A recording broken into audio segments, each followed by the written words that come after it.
It's one small step for man, one giant leap for mankind.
Eh bien, bonsoir à tous, soyez les bienvenus en ce vendredi 14 août pour une nouvelle émission de The Human Theory. Le thème de ce soir est la conception de soi et le dynamisme créatif. Avec Willis, nous serons donc ensemble jusque 22h30. Nous allons tenter de répondre aux questions suivantes. La conception de soi est assez compliquée, donc comment bien se construire et sur quelle base ? Nous faisons-nous seuls ou l'éducation joue-t-elle un rôle? Ou encore est-on attaché à une société qui nous dupe depuis toujours? Alors tu parles de dynamisme créatif, faut-il réellement être un artiste dans l'âme pour se faire comprendre au travers d'un art? Ou encore, qu'est-ce qui fait qu'une personne est plus douée qu'une autre dans le domaine de l'art? Pourquoi avons-nous recours à l'art pour exprimer des émotions? Peut-on dire alors que les émotions dépassent la parole et laissent alors place à l'essentiel? Je veux donc parler des 5 sens. Et si l'homme lit à travers l'art les émotions ou encore les traces de leurs ancêtres, pouvons-nous dire qu'il n'a rien inventé? Où places-tu le libre arbitre, Willis, dans le cas où l'homme ne fait que découvrir des choses à des endroits précis et à des moments bien déterminés? Donc n'hésitez pas, vous aussi, à poser vos questions, à laisser vos commentaires sur nos pages, à réagir. L'équipe de Radio Rail vous souhaite une excellente soirée dans The Human Theory. Voilà, je te remercie Alda pour la multitude de questions que je viens d'écouter. D'abord, pour parler du libre arbitre, avant de commencer un petit peu mon introduction, le libre arbitre, si nous allons jusqu'au fin fond, je dirais, de nos conférences, nous verrons que notre libre arbitre, en fait, est un miroir. Maintenant, la science découvre que le temps est cyclique et non linéaire. Eh bien, on peut comprendre une chose, que s'il est cyclique, notre libre arbitre aussi tourne en rond et peut être contrôlable. S'il serait linéaire, évidemment, ce serait tout autre chose. Pour me lancer d'abord sur notre conférence The Human Theory, la conception du soi et du dynamisme créatif. Eh bien, avant de me lancer dans le projet de ce soir, je dirais d'abord une chose, c'est qu'à travers les différentes conférences, nous allons traverser beaucoup de parties de l'histoire et leurs événements précis. Beaucoup de facteurs que nous verrons sont véritablement des morceaux de puzzle. Ils ont été pour certains créés artificiellement ou pour d'autres, bien sûr, dans un apport naturel des choses. Nous pourrons y découvrir dans un premier temps l'essence de chaque être humain, à travers leurs émotions, leurs aptitudes, à vouloir s'adapter à toute éventualité dans l'existence.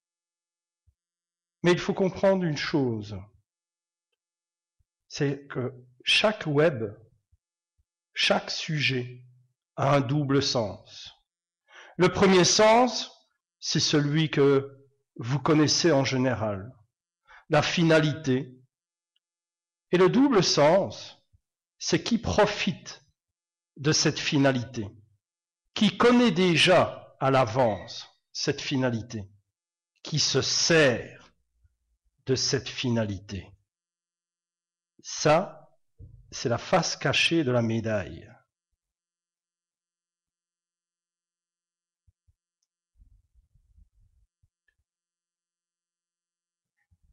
Vous allez donc découvrir l'image simple qui interagit dans l'évolution humaine et dont souvent l'être humain croit en être tributaire.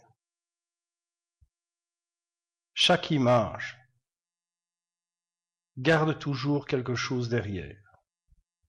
Par la suite, nous allons comprendre comment interagissent ces événements subtils sur des plans spirituels, scientifiques, religieux, mais surtout passer par la science, la spiritualité, la religion, pour ne pas perturber le cours du temps. Un temps imparti pour l'évolution humaine, car le temps est ce qu'on connaît véritablement son fonctionnement. Est-ce qu'on peut vraiment déterminer le temps? Est-ce que le temps est fixe? Est-ce que le temps, lui, prend tout son temps lors d'une évolution? Est-ce que le temps peut être rapide? Une question très souvent qu'on se pose. Je n'ai pas eu assez de mes 24 heures pour faire telle et telle chose. Le temps tourne tellement vite. Il faut comprendre que le temps, justement, peut être avec nous ou contre nous. On peut avoir un enfant de 6 ans qui regarde des canards voler et qu'un homme derrière lui dit « Un jour, tu verras, il y aura des hommes dans des machines qui voleront. » Cet enfant qui n'a jamais vu un avion, qui n'y connaît rien, parce qu'il est au XVIe siècle, qui lui a inculqué l'émotion, l'idée, la pensée qu'un jour il y aurait des avions et quelqu'un dedans. Qui sont ces personnages? Les hommes en noir? Oh, sûrement pas. Des voyageurs? Peut-être. Qui sait? Mais là n'est pas la question. Il y a donc sur différents plans différentes choses, encore et encore, et ce mot est souvent présent, différentes choses. Parce qu'il y a différents peuples, différentes pensées, différentes cultures. Il faut tous les atteindre d'abord par leur émotion. L'émotion, leurs émotions, la crainte, la peur, l'imagination et la conception de soi. Et l'imagination, on peut en avoir beaucoup. Comme ce petit enfant qui est seul, où ses parents parfois se battent, où ses cultures n'arrivent pas à se comprendre. Le petit enfant imagine. Il imagine un personnage imaginaire. Tout le monde connaît ce facteur. Tout le monde connaît ce facteur où l'enfant, dans sa solitude, son désarroi et qui ne sait pas s'exprimer, se révolter contre des choses qu'il ne comprend pas. Il invente un personnage, un ami, un copain, qui lui écoute, qui le protège, qui le regarde, qui le suit partout, de sa chambre à l'école. Mais cette réflexion, l'être humain est aussi un petit enfant. Il se bat. Alors il a créé un personnage qui le regarde, qui le protège. Un personnage qui le reflète évidemment. Un personnage qui lui ressemble. Peut-être avec une barbe, avec des longs cheveux. Ou peut-être un autre personnage. L'homme est toujours un petit enfant. Et il se crée parfois des choses. Des êtres venus d'ailleurs, un être qui le protège, qui sait? Est-il véritablement seul? Ce soir, nous commençons par une forme d'émotion, la conception de soi, mais surtout, je dirais, l'aspect créatif. Car l'aspect créatif dans notre évolution a joué un rôle très important. Le dynamisme de la création, le dynamisme de l'imagination fait en sorte que nous pouvons parfois faire face à des événements. L'imagination fait partie de l'art, la signature de chaque peuple, car l'art est toujours le reflet de nos émotions, de notre amour, du partage, de notre dégoût, de notre haine, et bien d'autres choses, bien sûr. Mais l'imagination, si elle prend un fleuve de la vie, elle peut prendre le fleuve parallèle de la survie. Et peut-être que dans le fleuve du parallélisme de la survie, peut-être que d'autres l'avaient déjà pris avant nous. Qui sait? Alors la conception du soi, bien sûr, c'est partir souvent d'un principe, le devoir de nous construire en fonction des événements qui se présentent en nous et bien sûr devant nous. Vouloir à travers des analyses multiples y rechercher une créativité personnelle, une créativité de peuple. Parfois cette créativité de peuple ou personnelle s'en trouve percée d'idées. Et surtout ces idées, elles sont au départ religieuses peut-être, mais surtout maintenant politiques. Ces idées au niveau de la conception de soi, eh bien cette conception de soi, ou voire même des peuples, sont perturbées par d'autres émotions. L'envie, l'égoïsme, le vol, l'autorité, des émotions que vous voyez tous, partout, autour de vous, que vous percevez à l'intérieur de vous, en fonction de, encore une fois, vos analyses, de ce que vous voyez à l'extérieur.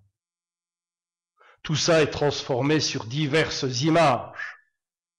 Le chômage, des politiques qui parfois nous emmènent par des aberrances, où on ne peut plus analyser le comment du pourquoi. Nous sommes noyés dans nos idées. Pourtant, nous savons que nous ne prenons pas un chemin clair. Bien sûr, il y aura d'autres personnes qui réagiront, en levant la main, parfois, à travers, bien sûr, la domination de certains peuples, ou encore et toujours en ouvrant des voies spirituelles. Ou si il y a voie spirituelle, parfois malheureusement, il y a de fausses voies spirituelles qui nous entraînent encore et toujours vers un apport sectaire, dominatrice, et dont nos idées sont paralysées encore une fois.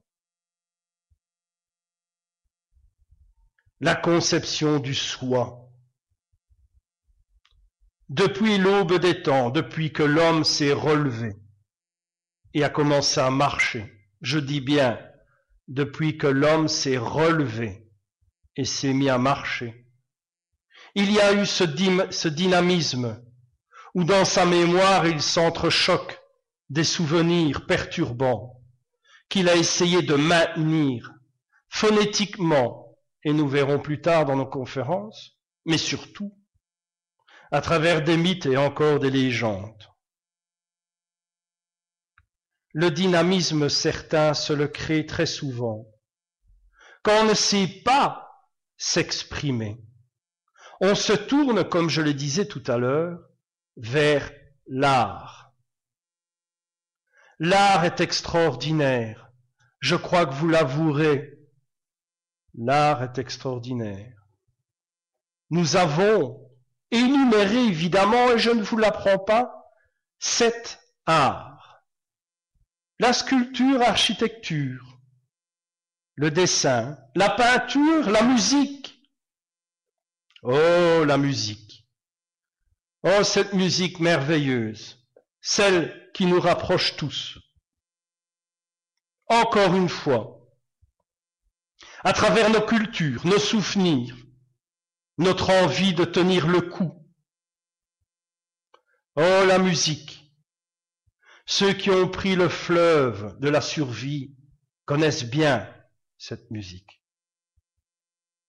Et ensuite, il y a la danse, cette danse qui vient du fond des âges, cette danse qui s'est transformée dans multiples formes de danse, où chaque peuple s'exprime corporellement, où ce corps joue un rôle défiant la vie, défiant la mort. La littérature, la poésie, quelle chose extraordinaire. La littérature où ces livres jouent un rôle dans le temps, la bibliothèque d'Alexandrie, et où ces livres sont détruits régulièrement, prétextant qu'ils apportent des connaissances que la race ne peut pas comprendre, où il faut absolument cacher des idéologies, tel le golem. Je dirais simplement que les livres parfois sont une menace pour ceux qui essayent de duper le devenir des races. Mais celui qui est le plus sournois, le plus dangereux, celui qui nous endort le plus facilement, vous et les vôtres, et voire même qui sera contre moi tout le long de ces conférences, le cinéma. Le cinéma qui vous prépare à toute éventualité, qui vous parle de la fin du monde, ou de la troisième guerre, ou de changement climatique, ou du travail ADN, ou de nouvelles armées, ou de nouvelles sciences. Le cinéma est quelque chose qui peut encore mieux nous endormir. Et pourtant, ce cinéma, nous en avons parlé. Il y a des symboles, il y a tellement de choses. Mais à travers toutes les conférences que je vais faire, le cinéma sera toujours contre moi. Et je ne peux encore qu'une chose, c'est de penser au Commodore Samuel John Titor, qui s'est sabordé à travers lui aussi un film. Mais nous voici partis vers la conception du soi. Qu'est-ce que la conception du soi? Eh bien, depuis notre naissance, une multitude de facteurs émotionnels se mettent en place. Il y a bien sûr bien d'autres choses qui se mettent en place. Mais petit à petit, nous prenons conscience de notre existence. Ce que nous oublions maintenant, c'est de prendre conscience de l'existence des autres. Ceci nous fait petit à petit défaut, car nos émotions commence doucement à être effacée, où on laisserait plus une personne SDF dans une rigole et on ramasserait plus une boîte de pop-corn au sol. Qu'est-ce que l'être humain devient? Où se situe-t-il? Tout commence par les émotions. Et si un jour les émotions sont contrôlées, nous serons perdus. La conception du soi, chacun a le droit, chacun même a l'obligation de se construire. Il y a évidemment la pyramide de Maslow, celle qui nous emmène dans la société. Car cette pyramide, si nous la disséquons, et si d'autres la dissèquent, ils peuvent contrôler les races. Mais notre propre conception, c'est de faire la différence entre ce qui nous convient à nous, avec la confiance en nous. Et encore et toujours, ceux qui prennent le fleuve de la survie connaissent la prise de conscience. Ils savent la modifier. Et d'autres jouent les marionnettes et rentrent dans le jeu. La conception du soi, tout le monde en a droit. C'est une obligation pour vivre clairement et sainement. Et dans cette conception vient s'y greffer évidemment l'imagination. L'imagination a une importance capitale, car cela nous différencie tous les uns et les autres, et en même temps nous rassemble tous. Mais si l'imagination serait contrôlée, alors on peut contrôler la destinée d'une race. Il ne reste plus qu'à ce moment-là, dans un réveil brutal, comme par exemple le réchauffement climatique, de tous se tourner vers une cause. Cette cause. Avant de continuer, évidemment, je me tourne vers les questions de notre amie Alda. Oui, alors question. Et alors ici, j'avais envie de te faire partager un petit commentaire parce que comme tu parles, je pense que tu ne sais pas lire en même temps ce qui se passe. Il y a Jonathan, je ne sais pas comment on prononce, soit qui a fait un commentaire qui m'a fait rire, qui a dit « J'aime trop comment il parle ». Donc c'est quelqu'un qui te découvre, qui a déjà écouté 2-3 conférences. Donc voilà, ici pour moi tu as répondu à du moins la première question, qui pour moi était la conception de soi était assez compliquée. Donc comment bien se construire et sur quelle base? Avant de reprendre ta question, j'ai connu très bien le général de Gaulle et je me suis dit je vais parler comme lui. Je vous ai compris. Voilà. Non, ici donc tu viens pour moi de répondre à cette question. Alors ici, est-ce que tu peux peut-être rentrer un peu plus dans les détails quant à la question suivante, est-ce que nous nous faisons seuls ou alors est-ce que l'éducation qu'on reçoit, donc qu'elle soit familiale ou autre à l'école, etc., joue un rôle, ou encore est-ce qu'on est attaché à une société qui nous dupe depuis toujours? Eh bien évidemment, ma réponse serait claire, les trois. Car la société, évidemment, et vous le savez tous, petit à petit, quand les yeux vont s'ouvrir, bien, on va se rendre compte, bien sûr, que la société nous dupe. Mais elle n'est pas tout à fait en faute. D'abord, je te demanderai évidemment de me rappeler les 2 autres cas, parce que là, je vais expliquer pourquoi la société n'est pas entièrement en faute. Il y a des milliers d'années, quand les survivants au réchauffement climatique se sont réunis, ils ont dû reprendre des structures et comprendre, à travers leurs descendants, laisser des traces, de refaire différentes couches sociétaires. Et ils se sont tournés vers quoi? Vers ce qui est resté et ce qui a survécu. Vous le savez tous? les insectes, scorpions, et ainsi de suite. Ils ont donc formé, un peu comme l'époque sumérienne, différentes couches qui représentent les infrastructures de ces insectes. Les ouvriers, les gardes, la loyauté, la hiérarchie, la reine, le roi, tout était copié, sans savoir que l'être humain allait outrepasser cette infrastructure. Cette infrastructure le plongerait encore et encore dans différents conflits. Il n'a pas interrogé cette fourmi, il n'a pas interrogé le roi ou la reine de ces insectes lui demandant « Quel Dieu t'a créé ?» Et c'est là tout le dommage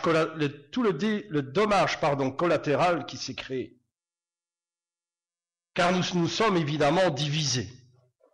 Et pour faire face à tout cela, il y a dû avoir certaines idées, notamment le troc.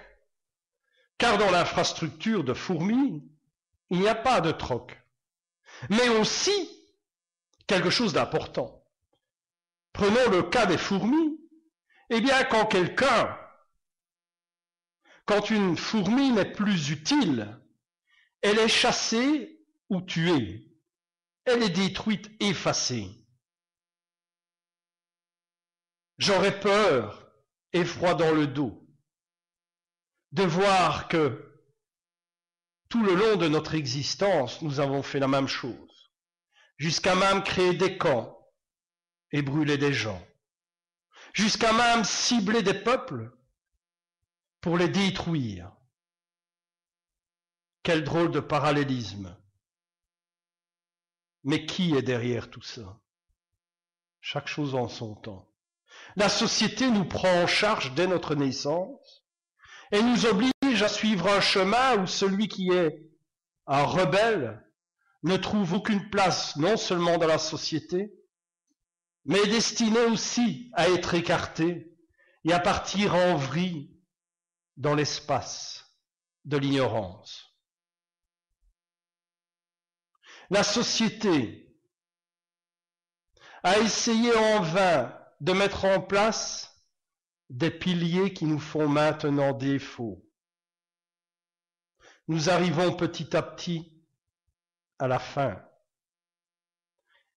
Et même si nos bras tombent par terre ou sont levés vers le ciel, nous ne pourrons que faire qu'un mea culpa et nous en vouloir qu'à nous-mêmes dans une conception d'un soi faussé par une société. Et pour les deux autres, tu me disais, Alda? Excusez-moi, je rallume mon micro, il faut le temps. Les deux autres, donc tu parlais de la société, moi je t'ai parlé de est-ce qu'on se fait seul d'une certaine manière ou est-ce que comment on dépend toujours donc d'une éducation qu'elle soit familiale, l'école, etc., qui joue quand même aussi, je pense, un rôle important dans la conception de soi. Et alors, Je vais d'abord répondre à vas-y, celle-là. je t'en prie, c'est parce qu'il vient d'avoir un truc drôle où j'ai bien dû me retenir de rire. Comment c'est la première fois qu'on entend ça, je crois que tu vas rire aussi. Il y en a un qui dit, ça n'a pas été facile pour entendre parce qu'il est français. Et alors, il a dit que tu avais un accent de vieux rabbin. Au départ, il entendait. Et donc, je lui ai dit que tu dirais que non, t'as pas d'accent, en fait. Eh bien, toute critique est constructive, mais je dirais simplement une chose. Accent ou pas, les gens qui me suivent depuis longtemps savent que c'est le message qui est important. Le message a une importance parce que, sachez une chose, c'est que nous sommes les derniers à vous donner ces messages. Les derniers. Je dirais que dans la conception d'une école, eh bien l'école nous fait encore une fois défaut. L'école pouvait donner une idée, et c'est très complexe une école, car avant, il y avait ceux qui avaient un apport religieux, et très souvent on le sait, c'est que l'apport religieux chrétien était beaucoup plus forte. Et puis s'est instauré diverses visions des choses où la religion pouvait être acceptée ou pas. La religion, à la base, visait l'éducation masculine et féminine. Il y avait quelque chose derrière tout ça. Freiner l'accouplement. C'était encore une forme, je dirais, d'élimination. Car dans ce parallélisme de la survie, la véritable mission de l'être humain, c'est de quitter cette terre et de conquérir l'univers. Mais il faut que je vous le fasse comprendre à travers toutes ces conférences. Et je vous laisserai chacun et chacune, à la dernière conférence, de faire votre propre conclusion. Et surtout, d'aimer vos enfants. L'éducation, eh bien, se trouve cette fois perturbée, car il faut un certain nombre d'élèves pour qu'une classe reste ouverte. Il faut maintenant mettre en place des systèmes informatiques pour banaliser l'élève, le mettre dans des rangs. Banaliser l'élève à travers un contrôle émotionnel qui est l'informatique. Car les émotions sont différentes. Et retenez ceci, dans 10 ans, parce qu'il faut toujours du temps, l'élève sera plus agressif que maintenant. Il lui faudra tout en un claquement de doigts, ou que sais-je. Il lui faudra tout en branchant sa souris avec son PC. Et les écoles devront faire face à cette vague qui arrive doucement. Mais pour le moment, eh bien, on y injecte du temps rapide, du temps où il y a un entrechoc de culture, où dans les écoles, les affrontements culturels, à l'intérieur et à l'extérieur, s'entre-déchirent. Du temps qui presse l'instituteur, l'institutrice, qui de grâce parfois se demande est-ce que je vais tenir une journée dans cette classe? Ou est-ce que le directeur va concevoir à ce que je parle à un élève 1 heure pour simplement le diriger sans qu'on dise qu'il est le chouchou ou que j'ai des émotions vers les petits-enfants, si vous voyez ce que je veux dire. Il y a tellement de facteurs qui paralysent l'éducation. Et les parents derrière n'arrivent plus à suivre, car ils doivent travailler, payer, avancer, garder le peu qu'ils ont. Et le fossé se creuse de plus en plus, et se creuse de plus en plus. On dirait que ce fossé est fait exprès.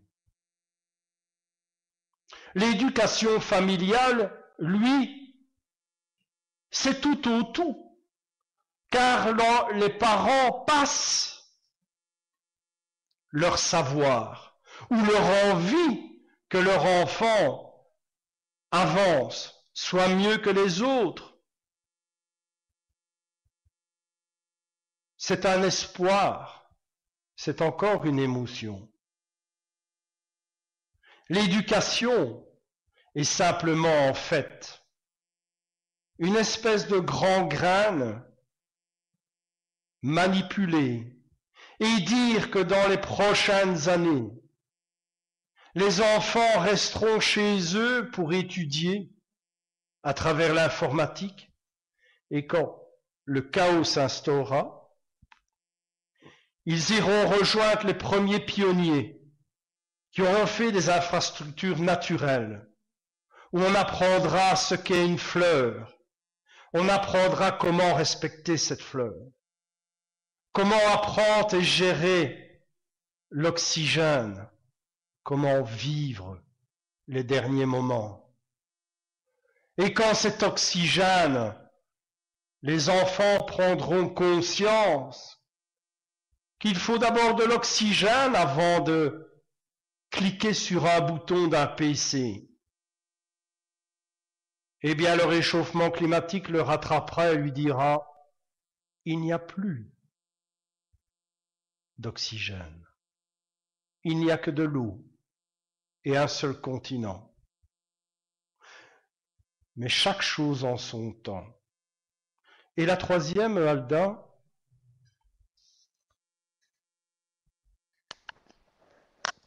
Alors la troisième, c'est est-ce qu'on se fait seul? Mais d'après tout ce que tu viens de dire, pour moi, tu aurais peut-être dû commencer par celle-là, à mon avis. Mais est-ce que, alors je vais peut-être tourner ma question autrement, c'est est-ce que c'est possible de se faire seul et de ne pas être influencé justement par toutes ces choses, l'école, la société, etc. Eh bien, je vais répondre d'abord sur une chose qui est très amusante.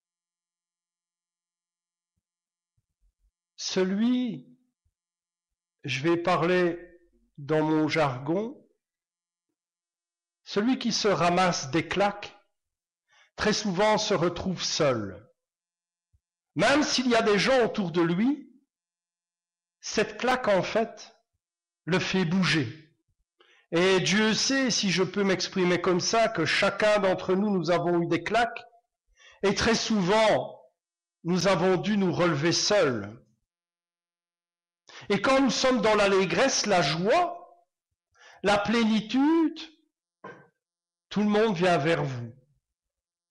Mais nous sommes là baignés dans une lumière qui n'est pas négative, mais qui risque de nous aveugler. Et quand cette claque arrive, nous sommes déstabilisés, perdus, et nous ne savons plus trop qui nous sommes.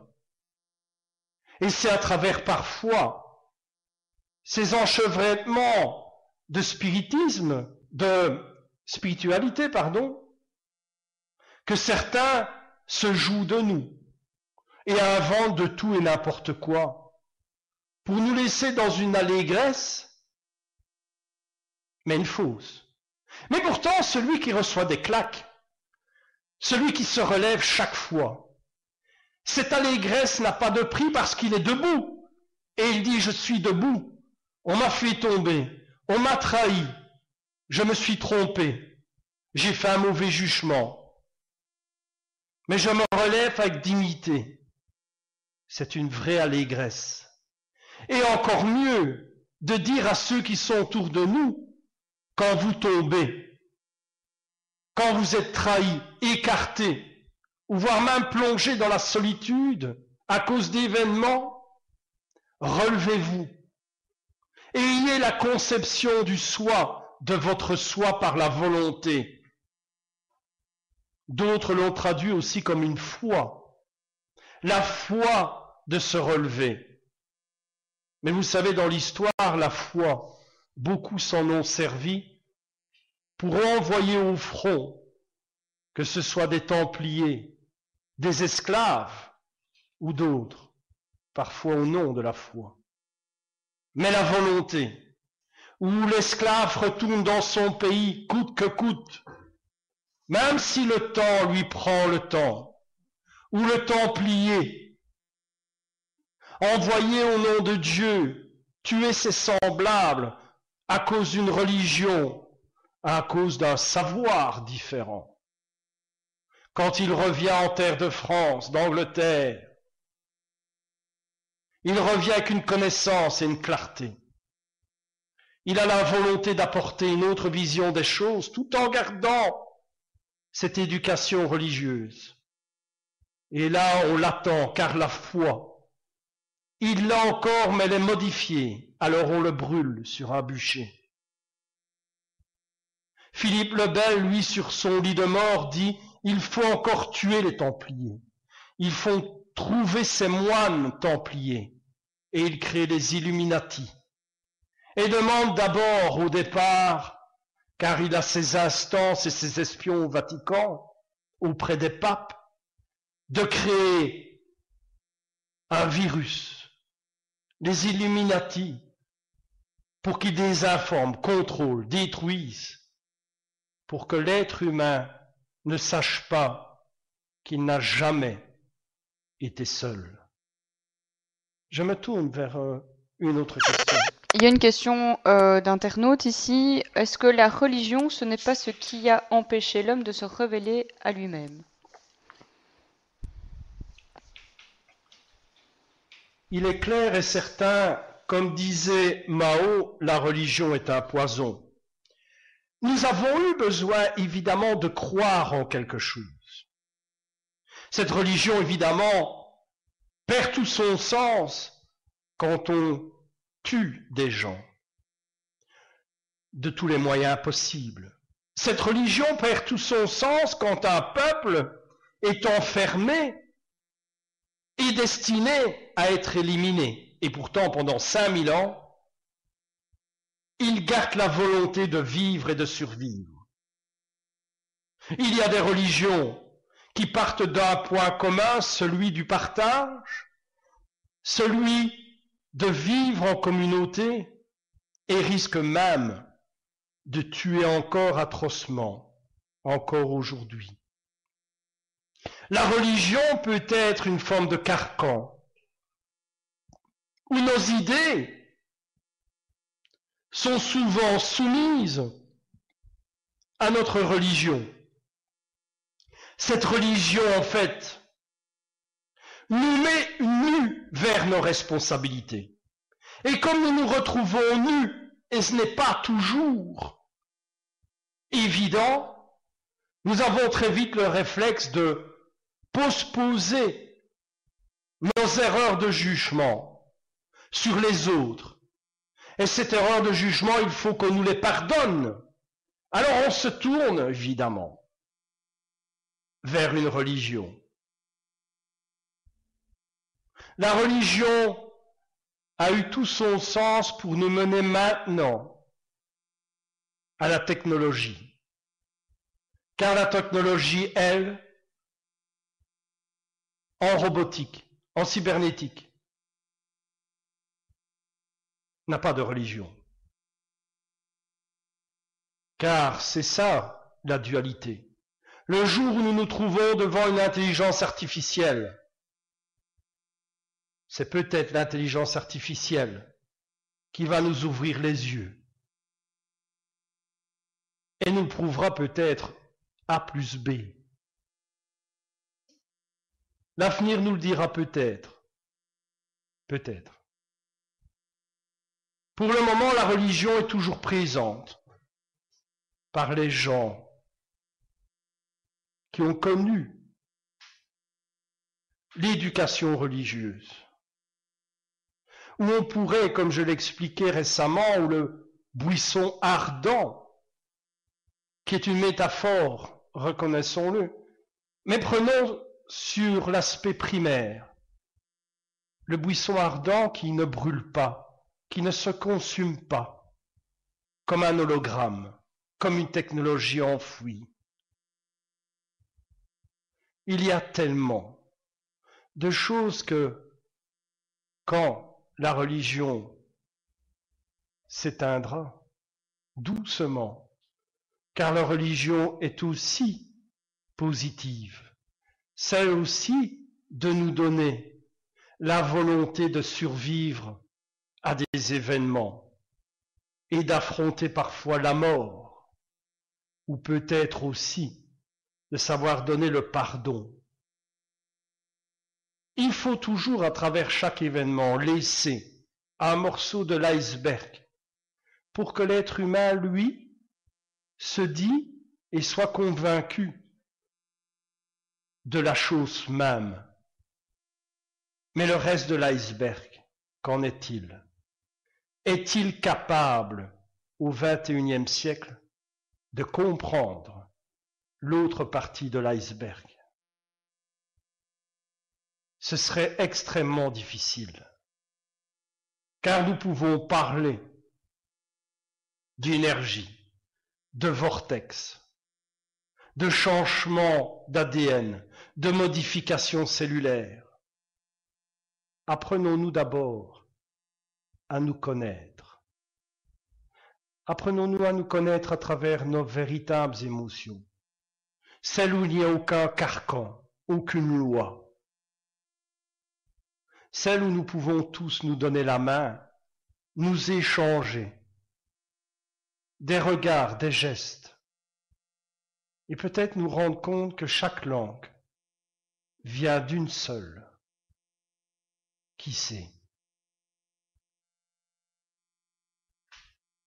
Je me tourne vers Alda pour d'autres questions.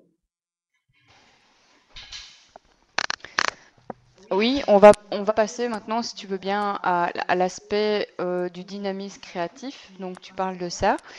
Alors, j'ai deux questions qui vont se mettre en une. Donc, est-ce qu'il faut être réellement un artiste dans l'âme pour se faire comprendre au travers d'un art? Donc, est-ce qu'il y a des personnes qui sont plus douées que d'autres dans le domaine de l'art? Eh bien, nous avons tous un bagage, enfin, je dirais plusieurs valises. Il y a des gens qui sont plus doués dans les mathématiques. Ce qui n'a pas été le cas d'Alan Kardec, qui s'est replié sur le spiritisme, mais ça, j'ai rien dit. Mais nous avons aussi d'autres techniques. Il y a des gens qui sont dans l'écriture. Je ne parle pas de l'écriture automatique, bien sûr, mais nous avons tous des qualifications à découvrir. Mais au travers de l'art, imaginons la peinture, nous avons trois types de peinture. La première, c'est le peintre, je dirais entre guillemets, banal, qui peut exposer ses peintures. Nous avons ensuite les peintres qui font des chefs-d'œuvre, où dans ces chefs-d'œuvre, il y a une codification précise. Par exemple, dans un cheval, on y découvre un visage d'une fiancée, dans un visage, dans l'œil, on voit des numéros, ou en assemblant différents tableaux, on y découvre un langage, un positionnement, etc. Je les surnomme les hommes balises. Donc, des personnages qui viennent placer des codifications à travers le temps.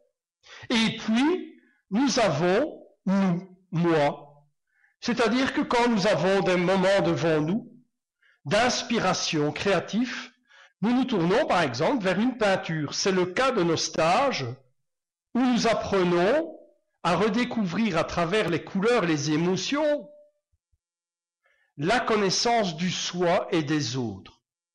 C'est un apport émotionnel que nous n'inventons pas, car dans les mandalas et ainsi de suite, c'était déjà une conception du travail de soi et à travers le temps. Bien sûr, tout cela a été modifié, changé, encore et toujours pour nos dépens et pour beaucoup les sous-sous dans la popoche. C'est connu.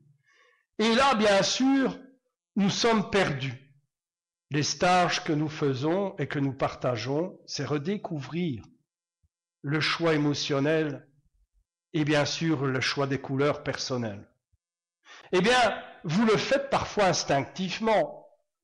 Il y a maintenant une recrudescence, une nouvelle vague, je dirais, vu que chaque chose est presque comme une mode. Eh bien, les gens se mettent à peindre un peu de tout et n'importe quoi, du moins qu'ils font une expression émotionnelle. Et pourtant, il y a des gens qui n'ont plus rien, où la vie leur a fait un croche-patte et ont besoin de revenir dans la nature. Certains se tournent bien sûr vers la peinture. Il y a d'autres exemples, on est d'accord. Mais la peinture a une signification particulière. Elle joue un rôle pour nous faire retrouver des émotions. C'était le message qu'on avait laissé à Sébastien Lesage, ce médium qui se mit à peindre.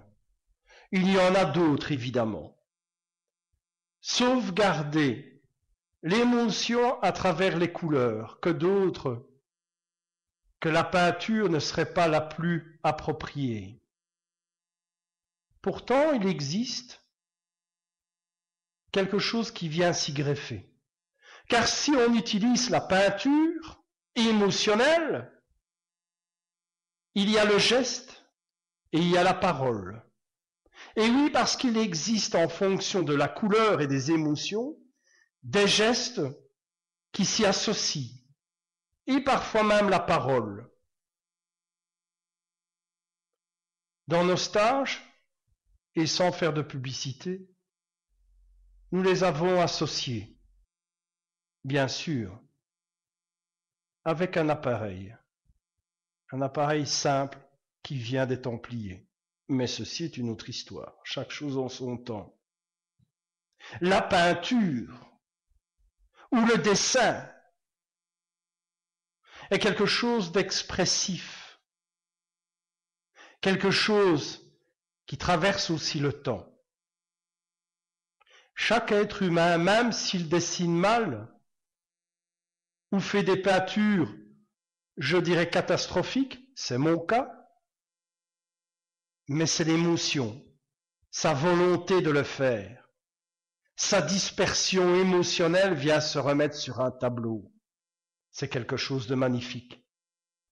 Et cette expression est une imagination aussi, car parfois on peut trouver un cadre blanc avec au centre un point noir et l'imagination travaille.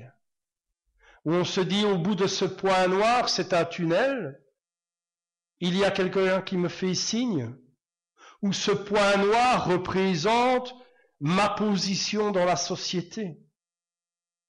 L'imagination, le travail émotionnel passe très souvent par l'art. Et bien sûr, ceux qui ont pris l'autre fleuve parallèle s'en servent également. Y mettant des dessins d'un hélicoptère, d'un parachute, d'un sous-marin, mettant des codifications numériques, qu'encore une fois, la technologie nous le fait ressentir, et y trouve chaque trace dans les peintures et nous l'indique, car l'ordinateur n'a pas encore d'émotion, n'a pas encore foi, n'a pas besoin de religion. Il constate, il souligne et nous met face devant des mystères. Je me tourne vers toi, Alda. Oui, alors pourquoi avons-nous recours à l'art pour exprimer des émotions?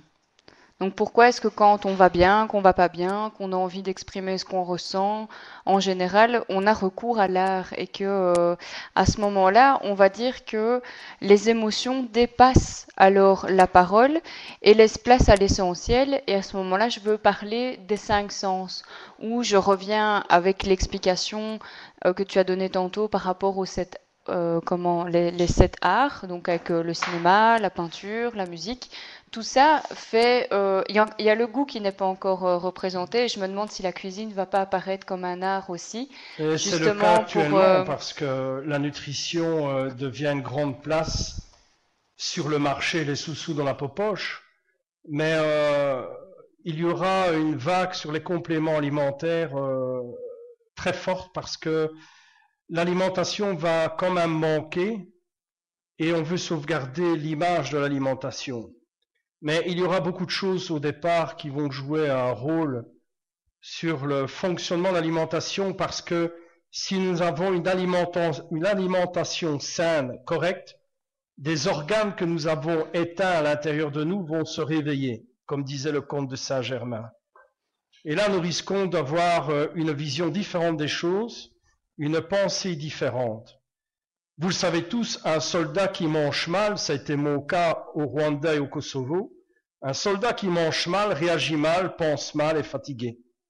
Mais à travers le travail d'expressionnisme de l'individu, il a l'hypersensibilité. L'hypersensibilité, c'est quoi? C'est un ensemble émotionnel extrêmement subtil qui n'est pas encore le phénomène d'intuition, mais l'hypersensibilité peut se traduire par l'envie d'un dessin. Mais il faut savoir encore une chose. C'est que quand la conscience est prise à partie par quelqu'un qui vous parle, parfois la conscience prend le dessus et vous tombez dans un micro-sommeil ou dans une réflexion d'hypersensibilité qui s'extériorise par un dessin d'une petite fleur sur votre feuille en écoutant l'orateur ou d'un escargot ou d'un chat. Ça arrivait à beaucoup de gens.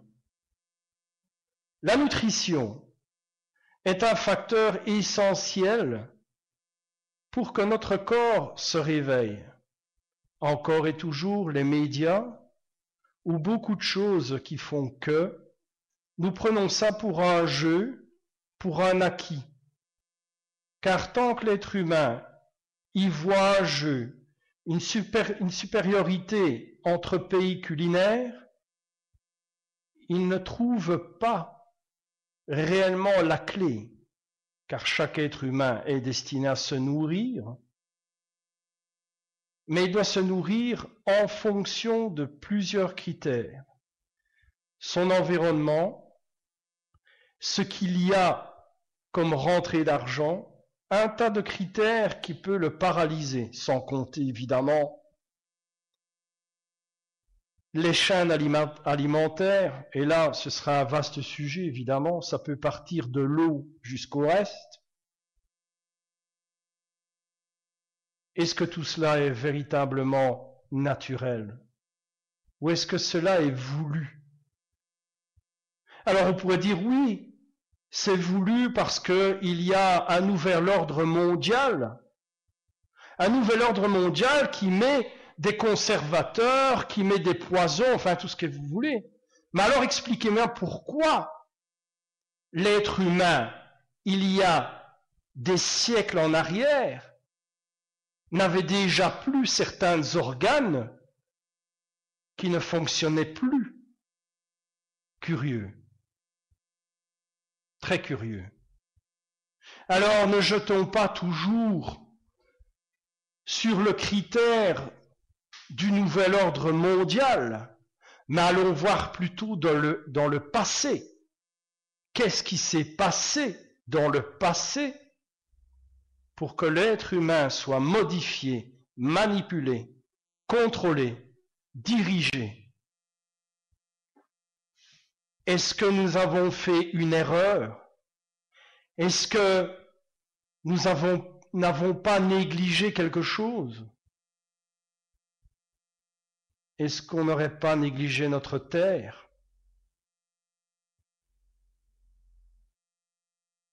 Curieux.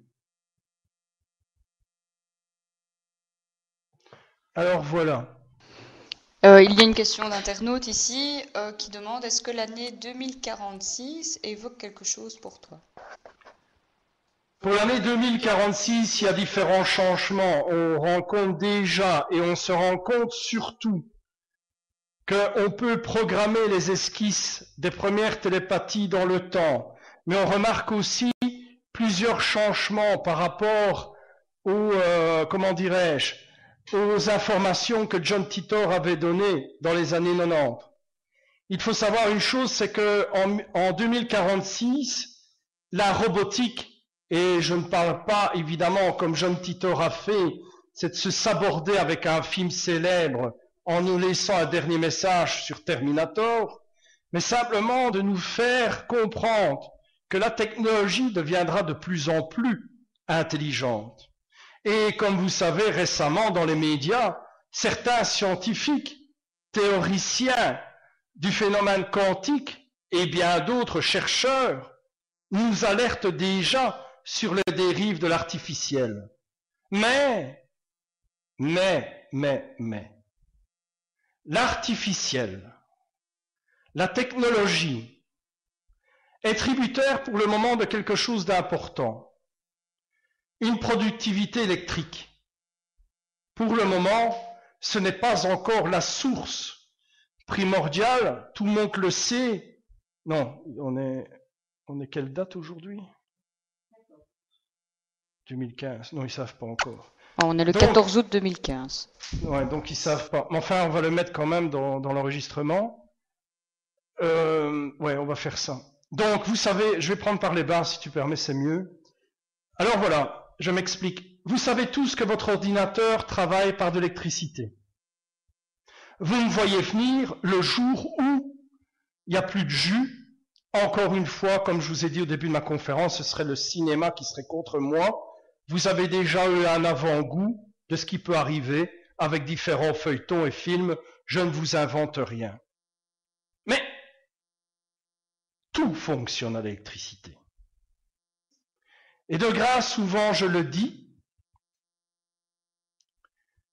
quand l'électricité se coupe, tout s'éteint. Mais nous sommes aussi constitués d'électricité. Nos synapses, je ne vais pas faire un coup de grand scientifique, vous savez tous que nos synapses, toutes ces impulsions électriques, nous donnent évidemment une concordance musculaire qui nous fait marcher, et ainsi de suite, et ainsi de suite. Je ne suis pas un scientifique. Tout ce que je vous explique là ne vient pas de livres ni de grands diplômes, et je m'en excuse. Elles viennent simplement des expériences de mort imminente. Des expériences de mort imminente. Eh bien, voilà, je m'explique. Imaginez-vous, et vous le savez tous, je crois qu'on peut aller voir ça sur Internet, je pense, quand une plante est agressée par un insecte nuisible qui est pratiquement prêt à la détériorer, vous avez certaines plantes qui peuvent produire une sécrétion pour attirer un autre insecte qui vient manger le parasite.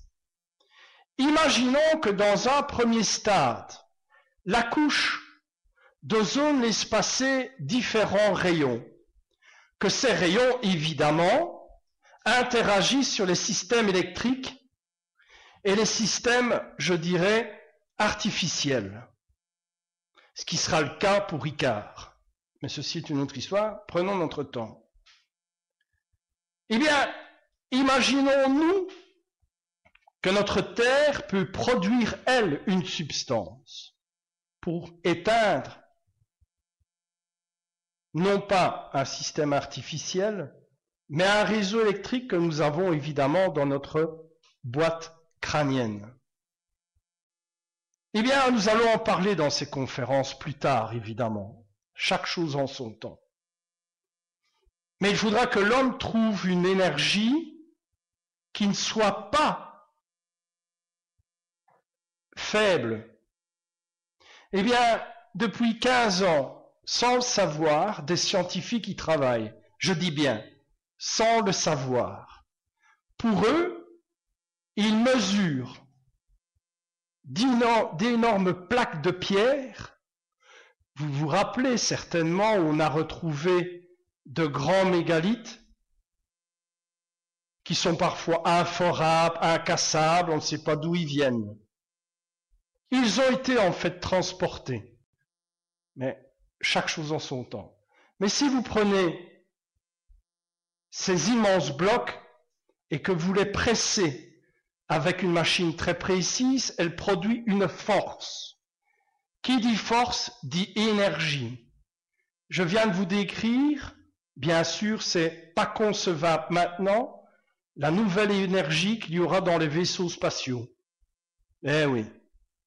Pour ceux qui me croient à vous pas, ça m'est complètement égal, le temps me donnera raison. Je te laisse continuer, Alda, si tu as encore des questions. Bien, pour moi, on arrive déjà à la fin, vu que c'est la dernière question, en quelque sorte, enfin, la dernière question pour moi, du moins, les internautes peuvent encore réagir, ne vous inquiétez pas. Donc, on vient de parler de tout ça, mais alors, à ce moment-là, si tu dis que, tu viens de dire que tout était dirigé, tout est bien placé, mais alors à ce moment où places-tu le libre arbitre dans le cas où l'homme ne fait que découvrir des choses à des endroits précis et à des moments bien déterminés? Quand nous parlons de libre arbitre, comme je disais tout à l'heure, les scientifiques ont découvert maintenant que le temps est cyclique. Le temps cyclique, eh bien, s'il tourne en rond comme le fameux serpent qui se mord la queue, on peut savoir qu'à différents, comme j'ai cité tout à l'heure, qu'il y a toujours des phénomènes de mode. Comme j'expliquais il y a plus ou moins 7 ans, où les gens rigolaient parce que j'aime bien l'humour, où j'avais présenté un jeans à pattes d'éléphant. Pour ceux qui n'étaient pas là, il y a un rattrapage, bien sûr, mais je veux dire par là qu'on voyait le jeans à pattes d'éléphant dans les années 60, puis dans les années 85, puis dans les années, je crois, 2004 ou 2005, je ne sais plus exactement, j'ai un peu l'Alzheimer, et le programme Centurion n'est pas encore créé ici au XXIe siècle, donc j'aurai pas cette occasion. Mais je veux dire par là, en fait, que tout est un phénomène de mode, donc cyclique. Imaginez-vous seulement qu'il y a des gens qui connaissent les endroits approximatifs où le phénomène de mode, va intervenir. C'est comme s'ils pourraient savoir à l'avance. C'est comme si leur pensée avait joué dans le cycle et dans le temps. Ce qui n'a rien à voir avec les walking ou les voyageurs. Absolument pas. Mais si le temps est cyclique et que la science vient de le découvrir, le temps à la base c'était linéaire. Donc, sur le trajet linéaire, nous avons droit au libre arbitre, ce qui est logique. Mais si nous sommes dans un temps cyclique et qui se répète tout le temps, notre libre arbitre est enfermé dans ce cycle et peut être contrôlable. Alors il faut trouver un programme qui se base d'abord sur l'élément essentiel, le temps. Alors ce programme va laisser faire à travers le temps plusieurs programmes. Pour ceux qui connaissent, je cite quelques-uns, le programme ICAR, le programme HARP, le programme Popeye, tous ces programmes qui interagissent sur la météo et le temps. Car vous savez tous que la météo joue un rôle dans l'histoire des hommes et sur leurs émotions. Pour les plus jeunes d'entre nous, il suffit de suivre un petit peu le débarquement de Normandie. Il y a eu beaucoup d'émotions, d'hésitations à cause du temps. Eh bien, dans le phénomène cyclique, si nous pouvons contrôler la météo, nous pouvons aussi contrôler le temps. Pas par un voyage dans le temps, mais par la pensée. La pensée serait simple, naturelle et logique de suivre sa destinée. Je dis bien de suivre sa destinée sur le travail temporel linéaire. Mais là, comme il est cyclique, ce n'est plus une destinée, vu qu'il tourne en rond, il doit trouver la cause de ce travail cyclique. Et la cause, c'est certainement et surtout un bouleversement complet. Un bouleversement culturel, peut-être même une destruction complète, où certains partent et d'autres restent. Une destruction où les gens, pour le moment, réalisent que depuis quelques années, que le réchauffement climatique n'est pas une illusion. Car il y a des scientifiques qui ont dit, oui, mais minute, le réchauffement climatique, c'est naturel. Oh, oui. C'est naturel, bien sûr. Mais quand l'être humain crée des guerres, crée de la modernité depuis 1900, il précipite ce réchauffement. Alors, quand on arrive à exprimer les endroits précis, à toucher, pour éviter que le cycle recommence, eh bien ces gens-là, on les écarte. On les prend pour des gourous. Et quand ils vous parlent d'un programme parfois parmi tant d'autres, notamment celui du Carbo, On dit que ça n'existe pas, et puis, tout doucement, après 15 ans, ce programme existe. La question, c'est de se poser, et je n'y répondrai pas ce soir. Comment je le savais qu'il y a 15 ans? Comment je savais, il y a 15 ans, que ce programme allait exister? Pourquoi je ne vais pas vous répondre ce soir? Parce que je préfère vous le prouver à travers les conférences de The Human Theory. Voilà. Je me tourne vers les petites questions. Je ne sais pas si Alda a certaines choses à dire. Moi, personnellement, les questions ont été... Enfin, tu as bien répondu aux questions. Donc, si j'invite vraiment les internautes à poser des questions, je vois qu'il y a quand même pas mal de questions qui arrivent pour l'instant. Attends, je prends celle que je vois. Il y a quelqu'un qui demande, est-ce que dans ce cycle, c'est toujours les mêmes, entre parenthèses, âmes qui reviennent? Comme disait une célèbre anglaise il y a beaucoup plus longtemps que moi, il faut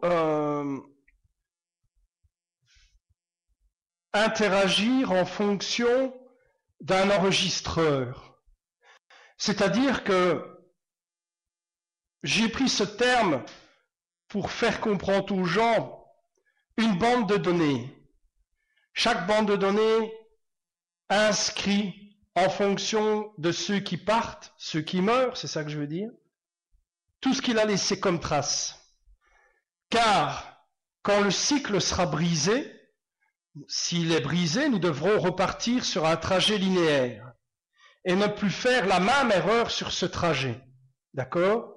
Je veux dire par là que, pour être clair, nous avons une trajectoire linéaire, survient une catastrophe, nous sommes partis dans un cycle.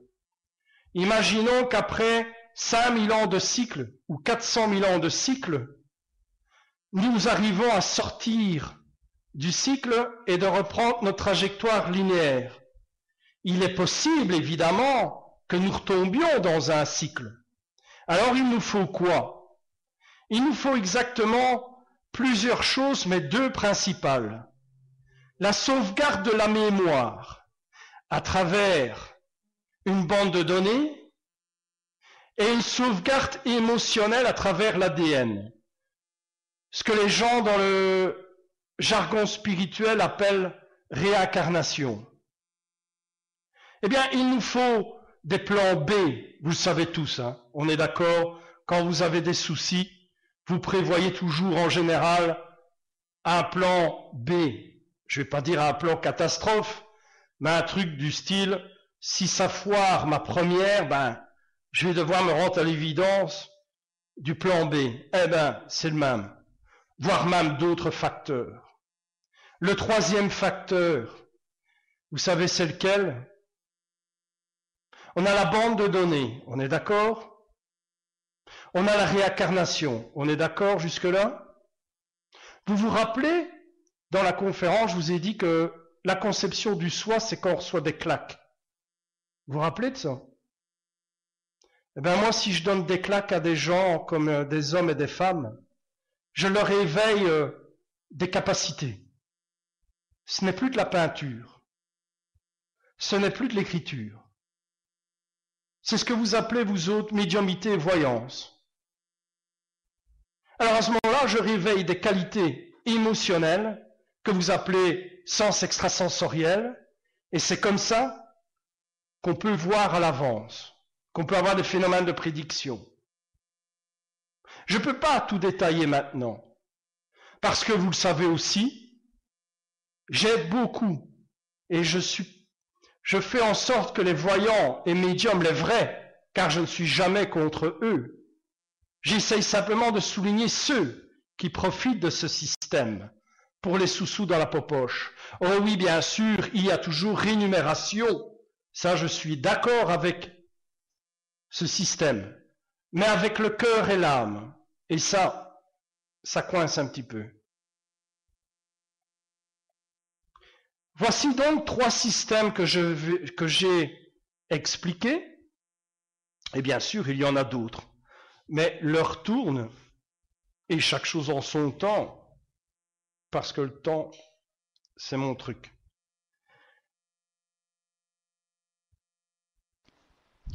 Je me tourne un peu vers les internautes pour voir si vous avez des questions en fonction du thème de la soirée.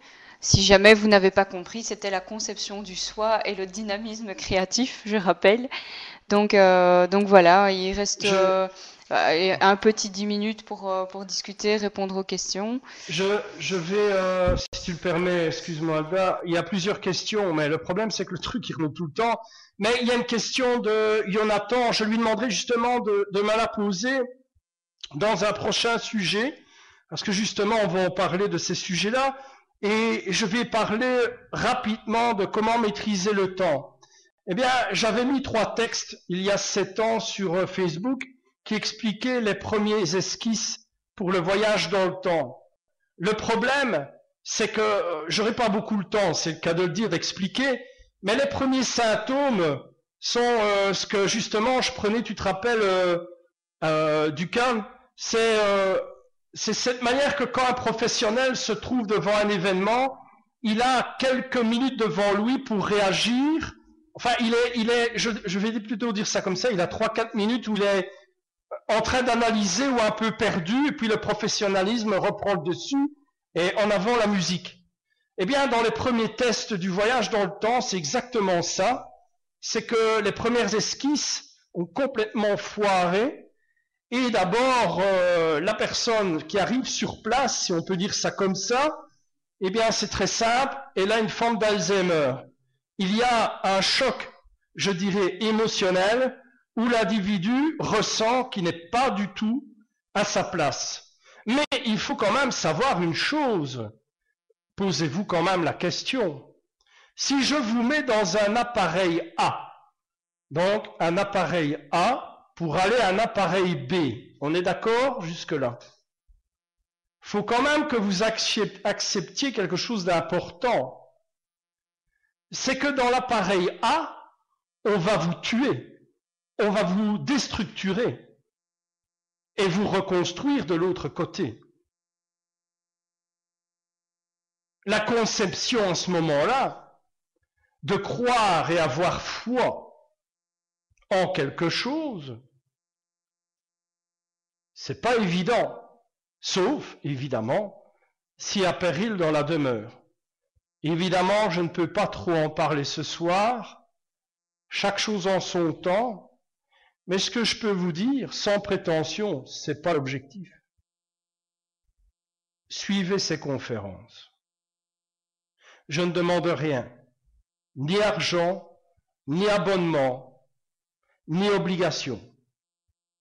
Que vous me croyez ou pas, ça ne m'intéresse pas du tout. Que j'ai du monde ou pas, ça ne m'intéresse pas du tout. Que je laisse une trace, ça m'intéresse. Je vous remercie tous véritablement, avec grande sincérité, pour m'avoir écouté ce soir. Et je remercie tous ceux et toutes celles qui sont venus. Je remercie surtout toute l'équipe Radio Rail qui a géré encore et toujours dans la sécurité, avec Audrey au Québec, avec l'équipe Radio Rail ici en Belgique, et évidemment Alda pour toutes les questions que j'ai découvert petit à petit tout le long de cette conférence, parce que je veux vraiment que je ne sois pas préparé à cette conférence. Je ne veux connaître aucune question à l'avance.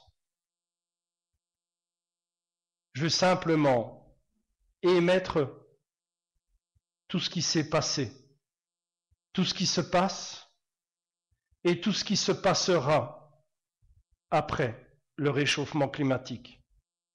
Je vous remercie tous encore une fois et vous souhaite un excellent week-end. Je laisse le mot de la fin, évidemment. Alda, merci à tous. Eh bien voilà, encore une fois, merci. Alors pour ceux qui viennent de nous rejoindre, Audrey, si tu peux mettre notre page Radio Ripe, pour ceux qui sont intéressés de venir mettre leurs commentaires. Cette conférence a été enregistrée, donc elle sera d'ici, à mon avis, quelques jours, voire une grosse semaine maximum sur le net, pour ceux qui veulent réécouter. Donc voilà, je vous souhaite à tous un excellent week-end, car on est vendredi soir. Pour ceux qui travaillent demain encore, courage. Donc voilà, profitez de votre week-end, une bonne soirée à tous et à très bientôt.